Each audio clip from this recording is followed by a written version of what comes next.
Hola, ¿cómo están? Sean bienvenidas, bienvenidos a una emisión más de su programa Burlando el Cerco, de frente y en todos los frentes.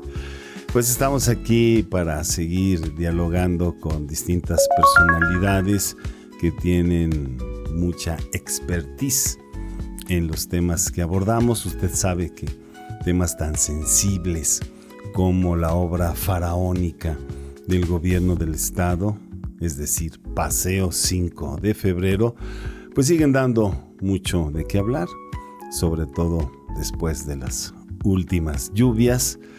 Y bueno, para ello hemos invitado a alguien que tiene conocimiento sobre temas de auditoría, de saber a ciencia cierta, pues por dónde van los montos, esa gran cantidad de dinero del erario que prácticamente se ha tirado a la basura. Y pues para ello hemos invitado a Carlos Rentería Rivera, quien es ex candidato al Senado de la República por el Partido del Trabajo. Bienvenido, Carlos. José Luis, Fernando, pues un placer estar en este programa que sigo religiosamente. ¿No? La realidad es que hacen ustedes un gran trabajo. Hay pocas plataformas digitales con las cuales los ciudadanos, y entre los cuales me cuento, tienen acceso a la información, porque efectivamente en Querétaro hay un gran cerco informativo, que si no fuera por plataformas como esta, me parece que la ciudadanía afuera no tendría información que les es muy valiosa, sobre todo sobre el uso de sus dineros, ¿no? Finalmente son el dinero del pueblo. Claro. Y se me olvidó presentar a mi camarada Fernando Islas, quien además, bueno, te toca hacer la primera pregunta a Carlos. No, yo creo que más que preguntas, José Luis, Carlos, vamos a empezar este episodio. Hay que platicar, ¿no?, sobre el panorama que hoy en día tenemos en Querétaro, no solamente 5 de febrero, lo que las lluvias que hemos vivido las últimas semanas han dejado a la vista de los ciudadanos, y bueno, lo dejan a la vista porque nos afecta, ¿no? Para los que vivimos por el poniente de la ciudad, la estamos padeciendo durísimo porque es imposible transitar por 5 de febrero, lo que es la zona de Cerrito Colorado, Satélite, allá para donde tú vives, en Villas de Santiago.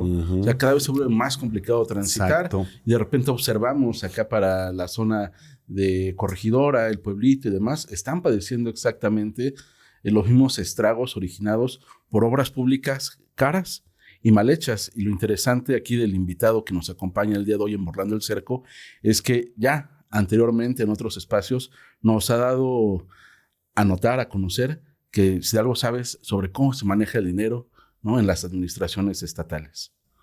Pues cuéntanos un poquito, Carlos, respecto a la obra 5 de febrero y qué pasa con esa multimillonaria inversión de 7,000 millones de pesos.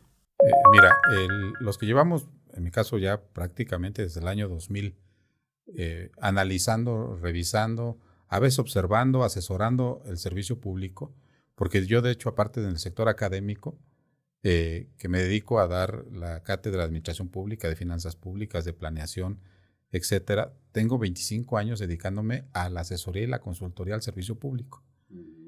Yo sí te puedo decir con un grado de certeza importante que esta administración de Mauricio Curi ha tenido 3 o 4 momentos importantes de proyectos que han intentado o que ha intentado que marquen su administración, pero que los 3 tienen características similares y ahorita los voy a ligar.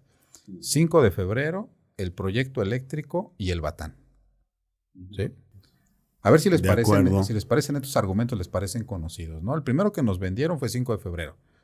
Primero, es una obra para darle viabilidad al futuro de Querétaro. 2, es la más necesaria, sentido de prioridad. Y 3, la construyeron con deuda. Porque recuerden que la 5 de febrero fue una obra, lo que conocemos, obra llave en mano. Se concursó, se adjudicó, y el primer pago se debió de haber dado en el último cuatrimestre del año 2023. O sea, prácticamente cuando se estimaba que se tendría que recibir esta obra, empezaban los pagos al contratista de la 5 de febrero que concluían con la administración de Mauricio Curi. Entonces, ¿la obra de 5 de febrero está pagada en abonitos? Sí. ¿Es de facto deuda? Claro que sí. Se nos endeudaron a los queretanos. Pero nos recetaron los 3 argumentos, Nando. O sea, es la obra prioritaria, es para darle viabilidad al Estado y como no tengo dinero, pues ahí la pido en abonitos. Y luego vino el proyecto eléctrico. Y otra vez, ¿qué nos dijeron, Fernando? Es para darle viabilidad obra al Estado, ¿sí? No tengo dinero Y al futuro. y entonces tengo que pedir dinero prestado. ¿Sí? Y luego vino el Batán. ¿Y cuáles fueron los 3 argumentos? Pues ya hasta parezco disco rayado, ¿no? Es para darle viabilidad al Estado. No tengo dinero y entonces contrato obligaciones de pago. Me parece que la estrategia de esta administración panista fue en los 3 proyectos exactamente lo mismo y comparten a un factor adicional. Los 3 son proyectos fallidos. El más lamentable, José Luis Fernando, desde luego tiende a ser el paseo 5 de febrero. Sin duda. Porque los otros 2, bueno, para el proyecto eléctrico se pidieron 3,300 millones de pesos prestados. Y cuando dijeron, ¿por qué no 3,500, 3,600? ¿Por qué no 4,000? Porque 3,300 millones era el límite de la tarjeta de crédito. O sea, no pudieron pedir más, José Luis, no pudieron pedir más, Fernando, porque era el límite de crédito. Si no, créanme que hubieran endeudado un poco más a Querétaro. Nada más para, a veces nos falla la memoria a los queretanos. La última deuda que se contrajo en Querétaro fue con Enrique Burgos García, que fue algo así como 300 millones de pesos. Y luego por no contratar seguros de cobertura se volvió rapidito en la crisis del 94, 95, 1,000 millones de pesos y tardamos 30 años en pagarla. 30 años. Y solo eran 300 millones. Y solamente millones. eran 300 millones de inicio. Entonces, me parece que aquí hay una intención del Poder Ejecutivo de decir 3,300 millones de pesos para el proyecto eléctrico. No se hizo el proyecto eléctrico y a la fecha no nos han informado en dónde se gastó el dinero. Uh-huh. En el caso de 5 de febrero, la seguimos pagando. Ni siquiera cuando decimos es una inversión de 7,000 millones de pesos, no sabemos ni tenemos la certeza de cuánto es lo que se va a terminar pagando, pero ya demostró que sencillamente no sirve, no funciona. Y más allá de lo de las inundaciones, del cárcamo y todo, me voy a ir en el término de lo que debe de ser el anuncio de una política pública. ¿Qué debió haber sucedido cuando lo anunció el gobernador del estado? Un indicador. Decir, los queretanos hoy tardan del punto A al punto B para trasladarse tantos minutos en promedio. Claro. Y una vez construido la 5 de febrero, que se vendió como la solución al tema de movilidad, hoy nos debería estar informando el gobernador si ese indicador que implican los traslados mejoró. Y es algo que no sabemos. Y no lo sabemos porque seguramente o no se midió al inicio, o midiéndose no se hizo público, y el indicador al final no ha mejorado. Con lo cual podemos decir con certeza que la 5 de febrero es una política pública fallida y los 7,000 millones de pesos no sirvieron de nada para mejorar algo que le dolía a los queretanos, que es el tema de la movilidad. Y no estamos hablando desde el punto de vista ideológico o partidista. Estamos hablando de la evaluación de una política pública que no se le han informado a los queretanos. Pues qué lamentable, porque justamente la apuesta del gobernador era esa, solventar un problema que ha sido cada vez mayor en nuestra entidad. Hemos crecido muchísimo, sobre todo en la capital, y las vialidades han sido insuficientes. Digo, las 2 principales que sabemos claramente que es el Boulevard Bernardo Quintana y Paseo 5 de febrero, hoy denominada así, pues ya no pueden más. Entonces, política pública fallida. Van a tener los diputados una oportunidad. Ahora que ya Morena, me parece que tuvo un acierto en decir necesitamos hacer las comparecencias. El PAN tuvo unos de esos truquillos, maldades, cositas pequeñas que hizo en la ley anterior de que no se puede permitir o se reservan mucho la posibilidad de que los funcionarios comparezcan, pero tomemos como cierto que el coordinador del grupo parlamentario del PAN hoy dijo que sí están de acuerdo en que comparezcan. Yo creo que la primera pregunta, José Luis Fernando, debería de ser, ¿funcionó o no? Y tendría que haber indicadores para decir que la movilidad en el Estado, no solamente en la 5 de febrero, porque se vendió como la idea de que al intervenir esta vialidad, la movilidad en Querétaro iba a cambiar. Y la movilidad nada más tiene un indicador, que los queretanos tardemos menos en trasladarnos de un punto al otro. Esa debería de ser la pregunta fundamental y deberían de poderla sustentar. Si no la pueden sustentar, pues entonces ya nos van a decir que la construyeron y que los objetivos de la construcción se alcanzaron. Pues el objetivo no era construir la vialidad. El objetivo era un tema de movilidad. Ya más adelante, porque sé que estemos cortos de tiempo, me parece que hay que entrarle muy de lleno, y aquí van a tener la primicia, del tema del análisis del sistema de transporte público en Querétaro.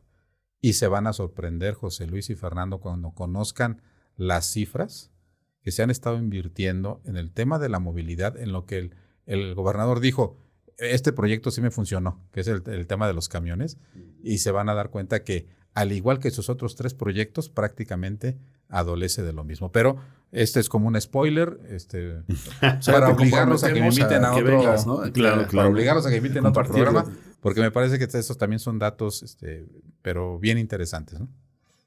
Y bueno, el argumento que di anteriormente era para preguntarte, ¿y ahora qué hacemos con 5 de febrero? Se obtuvo finalmente la auditoría pública.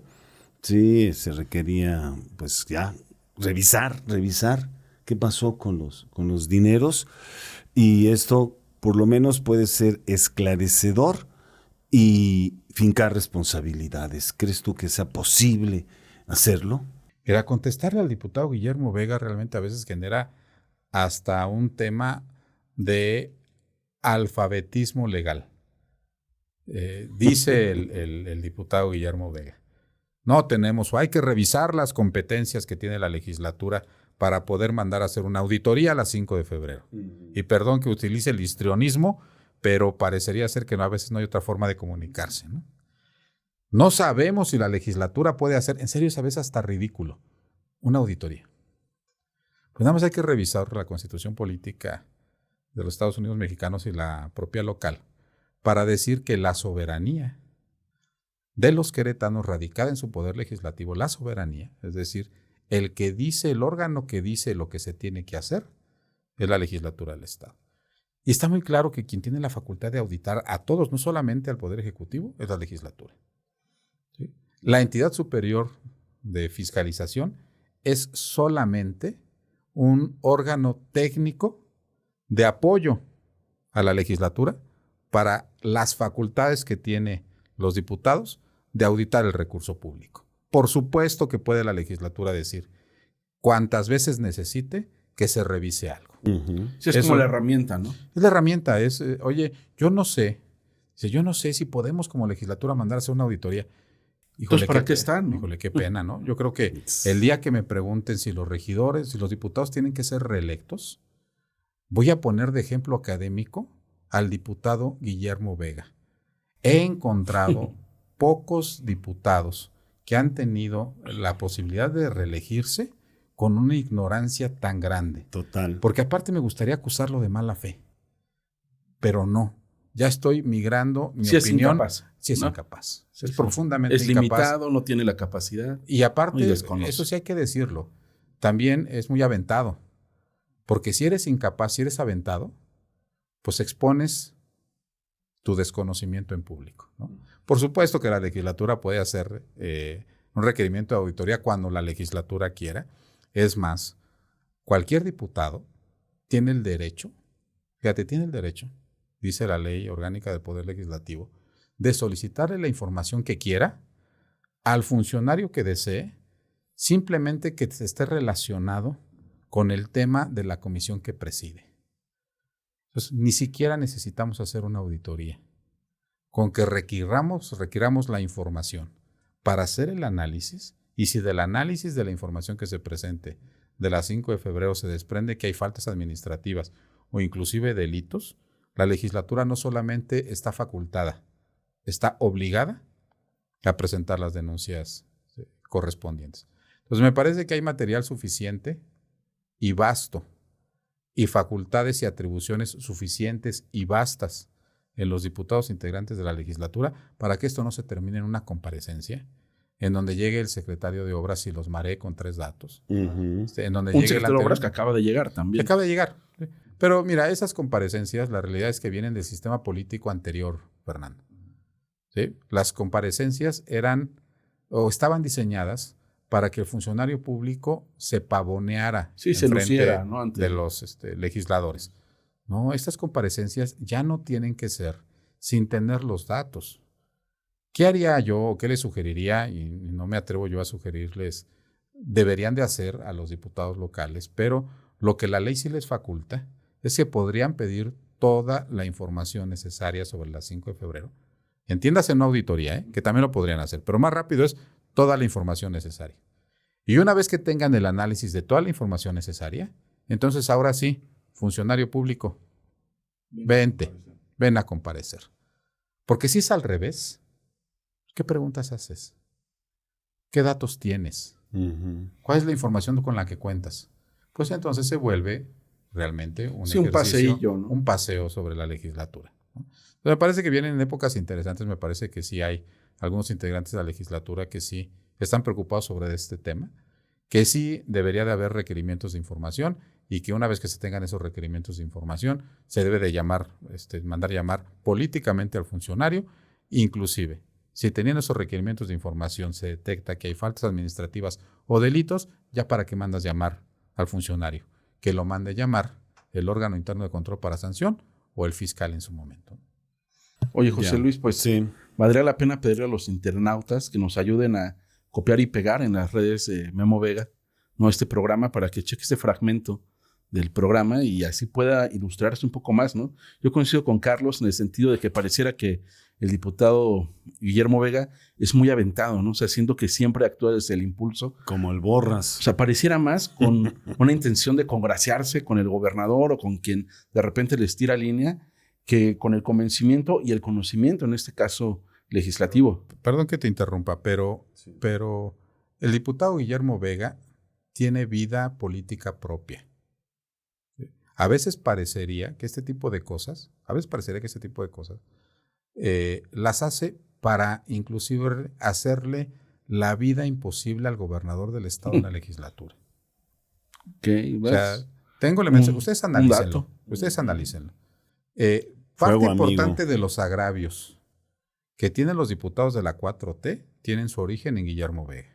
Parte de los agravios que tienen los propios integrantes diputados de la fracción parlamentaria de Acción Nacional, del Grupo Parlamentario de Acción Nacional y de los otros grupos que son aliados, son de Guillermo Vega. Entonces, el diputado Guillermo Vega hace pequeñas trampitas, truquitos, agravios. Eso es mañoso. Sí, pero fíjate lo que sucede. Cuando al Ejecutivo le urge y es necesario un gran acuerdo político en la legislatura para un asunto de trascendencia, estas pequeñas travesuritas se lo complican. Claro. Entonces, yo sería incapaz de decirle a un gobernador de un estado lo que tendría que hacer, pero me parece que tiene un dinamitador de sus propios acuerdos en la legislatura del estado. No solamente Fernando José Luis no tiene un negociador, tiene alguien que le dinamita los acuerdos al gobernador del estado. Entonces, me parece que tienen un gran enemigo en casa. ¿Sí? Entonces, yo no sé cómo lo vayan a reaccionar. Me van a decir, ¿y cuál es el elemento que tienes para poder afirmar eso? ¿Sí? Bueno, pues que el asunto de la legislatura no le ha funcionado al gobernador del estado. Y van a decir, oye, pero les ganaron las comisiones. Es un truquito. Pero no les dan los funcionarios de la legislatura, una trampita. Oye, pero no les garantizan que las iniciativas de leyes se turnen a las comisiones de los integrantes de Morena. Un agravio. Y todos esos tienen nombre y apellido. Pero ¿cómo es posible que cuando al jefe de este personaje se le ofrecen los acuerdos para un asunto que sí es de su interés, hay tantos agravios puestos por esta persona que el asunto se dinamita. Yo creo que al gobernador, cuando hizo ya el cambio de Carlos Alcaraz, me parece que fue un acierto, pero le faltan 2 grandes cambios. Y uno de ellos, que es el urgente, es el tema de revisar de cómo el principal enemigo que tiene Mauricio Curi en la legislatura se llama Guillermo Vega Guerrero. El propio coordinador de la bancada de su partido. Así es. Parlamentario del PAN. Sí, muy grave. Pero insisto, Carlos, supuestamente ya se entregó la obra, ya está entregada formalmente. Viene, bueno, la Contraloría Estatal. No nos invitaron a la inauguración. No nos invitaron, por cierto. Y eso que tú has tenido mucha fe en Pío, ¿eh? Sí, pero ya me falló. Ya te falló. Me falló Pío X. Y está, bueno, la Contraloría Estatal prevé para este mes, julio de 2025, reabrir la auditoría. ¿Ves tú posibilidades de que finalmente podamos tener transparencia, claridad en torno a este proyecto fallido? Pues mira, si ya la Contraloría del Estado no detectó que las bombas del Cárcamo, en vez de estar abajo, debieron de estar arriba, perdón los que nos hemos dedicado a la auditoría, y realmente no es la incapacidad. Yo reconozco en el Contralor del Estado una persona con una alta capacidad técnica para revisar auditorías. Conozco de su trabajo, conozco de su trayectoria, pero me parece que está en una situación profundamente incómoda. O sea, de validar cosas que en el fondo sabe que no son así. Entre la espada y la pared. Hoy que la Contraloría del Estado diga, voy a reabrir una auditoría porque lo que yo no descubrí, lo descubrieron todos los queretanos en la primera lluvia, me parece que pone a la Contraloría en una situación complicada. Me parece que es importante que el Contralor haga una reflexión y que para lograr rescatar ese gran prestigio que todos le reconocemos como un profesional de las auditorías, tendría que hacer una acción seria sobre el tema de la 5 de febrero. Me parece que en igual sentido debería estar la Auditoría Superior del Estado, pero más allá de lo que ellos hagan, me parece que el tema debe de estar en la información que soliciten los diputados y que una vez, fíjate que sería bien interesante, que una vez que tuvieran la información los diputados, abrieran la información de la ciudadanía. Sí, socializaran, ¿no? La socializaran, así como han subido la información ahora del tema de un muerto que se llama el Batán, ¿no? Que está en la página de la legislatura, que cuando los diputados obtuvieran la información que se derive de la obra 5 de febrero, la hicieran pública. Y me parece que cuando esté a la luz de muchos queretanos que de esto de obras públicas sí le entienden, que entienden de finanzas y sobre todo que entienden de políticas públicas, me parece que ahí nos van a salir unas cosas bien interesantes. Sería probablemente el último puño de tierra de Acción Nacional, Carlos. Mira, yo creo que uno de los interesados, yo lo dije en un programa de radio, me parece que en el caso de Acción Nacional ha estado recibiendo su ataúd varios clavos. Uno de los clavos grandes, si no es que alcayata, así lo decíamos en el barrio, sí. cuando son clavos enormes, de grandotes, fue la 5 de febrero, pero otra del mismo tamaño fue el del proyecto eléctrico que no nació, pero me parece que lo que ya no ni siquiera califica como clavo en el ataúd es la intentona del tema del Batán. Y te voy a decir por qué. Porque me parece, si bien el Batán ya no va a prosperar, yo sí voy a guardar, no sé ustedes los que le den seguimiento de aquí al 27, yo sí voy a guardar el video de Felipe Fernando Macías Olvera apoyando el Batán. Sí voy a guardar el video de Agustín Dorantes defendiendo el Batán. Y sí voy a guardar los videos de muchos de los que fueron valientes, y digo valientes porque otros se reservaron. O sea, creo que Marco del Prete sabía que el proyecto no era lo correcto y se reservó. Creo que Luis Nava también hizo... Es lo que te iba a decir, su último video fue el de su fiesta de cumpleaños, ¿no? Eso es lo mismo. Porque quienes salgan a la campaña del 27, José Luis Fernando, van a traer... Sí, a cargar con ese costo. Los que apoyaron la idea del Batán van a traer una aleta escarlata. Y los que nos opusimos al proyecto del Batán, me parece que vamos a traer una estrella que dice en defensa de los queretanos. El Batán está muerto, ¿sí? Pero lo que no está muerto es la intención de revivirlo del PAN en el 27. Abusados los queretanos, abusados quienes tienen derecho de voto, Abusados quienes no estuvieron de acuerdo en que se les dieran agua tratada como agua potable. Porque si el voto de los queretanos le da a Acción Nacional la mayoría calificada, como ya sucedió, acuérdense el truco que hicieron entre Querétaro Independiente y el Partido de Acción Nacional, que le dio en el último fragmento, en el último trienio de Francisco Domínguez, la mayoría calificada a la legislatura del Estado. Si eso se vuelve a repetir, entonces prepárense, queretanos, porque van a recibir agua de caño en las llaves de su casa, cortesía del Partido de Acción Nacional. Sí, curiosamente, la fundadora de este partido, Querétaro Independiente, va a volver a participar, ¿no? En las próximas elecciones. Creo que su organización está buscando la oportunidad, ¿no? Entiendo que está haciendo una asociación política estatal, que es diferente a un partido político, pero lo que sí nos queda de aquel Querétaro Independiente es que puso 3 panistas disfrutados de independentistas y que con ello tenían la mayoría calificada. Si eso en el futuro se vuelve a repetir, créanme que el proyecto del Batán se va a dar en Querétaro y le van a dar agua de caño a los queretanos. Y me preguntaban algunos amigos de San Juan del Río, por si yo sé que ustedes llegan hasta allá. Me decían, aquí no tenemos problema porque aquí tenemos la JAPAM. Y yo les dije una frase, después del Batán sigue San Juan. Entonces, quienes se crean exentos de que esta política pública que ellos defienden y que sí funciona, y que se sientan en ínsulas en donde esto no puede pasar, pues nada más que vayan observando qué es o cuál es la tendencia. Y la tendencia del Partido de Acción Nacional es que si ganan en el 27, van a venir con la revancha y van a aprobar el Batán, y entonces se va a dar algo que va a pasar a la historia como agua potable y barata para la industria y el campo, y agua sucia y cara para consumo humano. ¿Dónde tendríamos la cabeza para votar por eso? Así es. Y bueno, y las empresas inmobiliarias van a hacer su agosto ofertando agua de pozo, ¿no? En sus fraccionamientos, en sus privadas.